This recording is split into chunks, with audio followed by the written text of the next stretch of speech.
एक छोटे से गांव में रमा और तुलसी दोनों पति पत्नी रहते हैं। दोनों को एक लड़का रघु था और रघु की नई नई शादी हुई थी और रघु के पत्नी का नाम सरला था। रघु और रमा उस गांव में मजदूरी का काम करते हुए मिलने वाले पैसों से बढ़िया खुशी से जीते रहते हैं। वो चारों धनवान नहीं थे, फिर भी कमाई से थोड़े से पैसे में वो लोग बहुत सुख समृद्धि से जी रहे थे।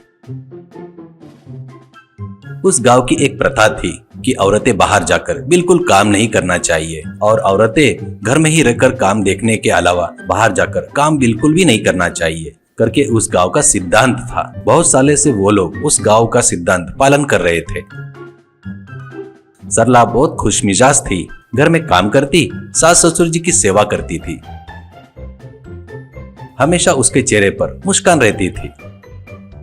पर समय हमेशा एक जैसे नहीं रहता ना। एक दिन उनकी परिस्थिति बदल जाती है। ससुर जी राम जी खटिया पकड़ लेते हैं।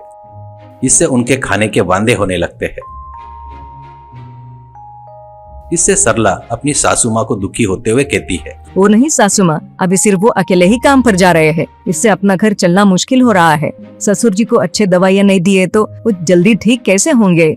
ऐसा कहती है तो सासू माँ, सच है बेटी सरला, तुम बिल्कुल सही कह रही हो, पर क्या करना चाहिए समझ में नहीं आ रहा है बेटी। चलो कुछ करके दो घरों में काम करने के लिए जाएंगे करके पूछे बोले तो औरत को बाहर काम के लिए जाना नहीं करके बोलते हैं। बस ये प्रथा से बहुत तकलीफ हो रही है। कहते हुए सासू माँ भी दुखी होती है, पर सरला का मन नहीं मानता और वो रात में पति रघु को खाना परोसते हुए, अरे सुनो, मैं एक बात कहना चाहती हूँ, आप गलत तो नहीं सोचोगे ना। ऐसा कहती है तो वो बात सुनकर रघु, सरला मैं गलत सोचूंगा, ऐसी बात नहीं करोगी ये मुझे पता है, बगैर कुछ सोचे बोलो क्या हुआ, ऐसा कहता है तो सरला, वो नहीं जी, मुझे एक विचार आया है। मैं खाना बनाना अच्छा जानती हूँ, वो भी मैं बनाए सो सब्जी अगर अपन बेचे तो अपने को पैसे मिलेंगे और अपनी तकलीफें बहुत कम हो जाएगी। ऐसा कहती है तो वो बातें सुनकर रघु को बहुत गुस्सा आता है। तुरंत खाना खा रहे थाली को बाजू में ढकेल कर, क्या बात कर रही हो सरला, क्या बात कर रही हो, ये बात मेरे पिताजी अगर सुने तो तुझे तेरे मायके भेज देंगे। तेरे को फिर से बता रहा हूँ, इस गाँव में खास करके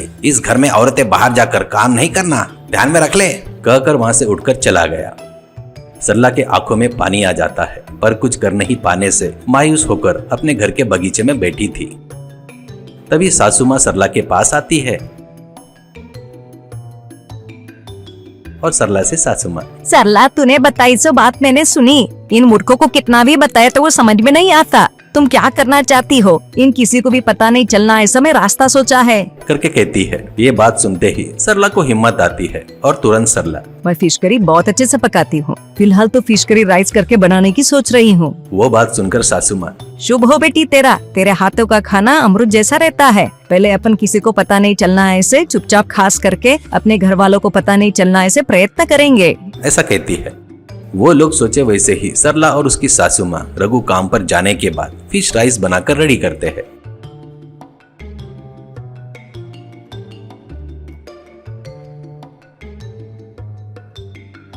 सरला मुंह पर कपड़ा बांधकर बाजू का घर वाला एक रवि की मदद से गाड़ी पर रखकर मार्केट में जाती है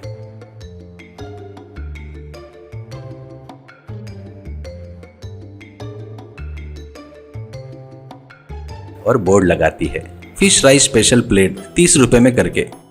आराम से लोग जमा होने लगते हैं। उसे उस दिन सरला को बहुत पैसे हाथ में आते हैं।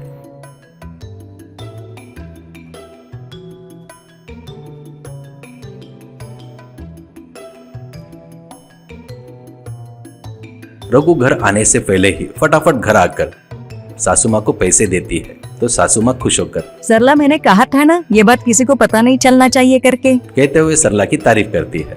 कुछ दिन गुजर जाते हैं। उनके घर की जरूरतें भी रघु को बगैर पता चले ही दवाइयों को खर्चा वगैरह सब ठीक से चल रहा था। ऐसे ही रहते हुए एक दिन सरला मुंह पर मास्क बांधकर फिश राइस बेचते हुए उनका रिश्तेदार देखता है और वो रिश्तेदार सीधे रघु के पास गया और रघु को रिश्तेदार, अरे क्यों रे रघु, तू इतने तकलीफ में था तो मुझसे पैसे मांग सकता था ना, अपनी बीवी को खड़े रखकर फिश राइस बेचने लगाता है क्या, शर्म नहीं क्या तेरे को, ऐसे कहता है। तो वो बात सुनकर रघु को बहुत ही गुस्सा आता है और वो फटाफट घर आता है और सरला को गुस्से से बुलाता है। सरला डरते हुए रघु के सामने आती है तो तुरंत रघु, सरला आज से तुम मेरी पत्नी नहीं हो, घर से निकल जाओ। इतनी हिम्मत हो गई तेरी, मैंने मना करने के बाद भी रोड पर जाकर बेच रही हो फिश राइस, जाकर वही बेच ले, ऐसा कहता है। सरला के आंखों में पानी भर जाता है और सरला कुछ कहने ही जा रही थी तो खटिया पर पड़े रघु के पिताजी, अरे रघु मुंह बंद कर, मेरी बहू मेरे घर की लक्ष्मी है, उसकी वजह से रोज दवाइयाँ आ रही है, मेरी तबीयत ठीक हो रही है। किसने बताया है रे औरतें बाहर जाकर काम नहीं करना करके? तेरी माँ और सरला कितने तकलीफी झेल रही है पता है क्या? कम से कम तेरी पत्नी और तेरी माँ ने कभी नहीं मांगा कि मुझे पैसे चाहिए करके, बहुत मेहनत कर रही है। ये बात सुनकर रघु सिर झुका लेता है और रघु सरला से, मुझे माफ कर दो सरला, ऐसा कहता है। सरला तुरंत, अपने बीच में माफी क्यों जी? करके कहती है। इसके बाद वो चारों एक छोटा सा स्टॉल लगाकर उसी गांव में फिश राइस बेचते हुए खुशी से जी रहे थे।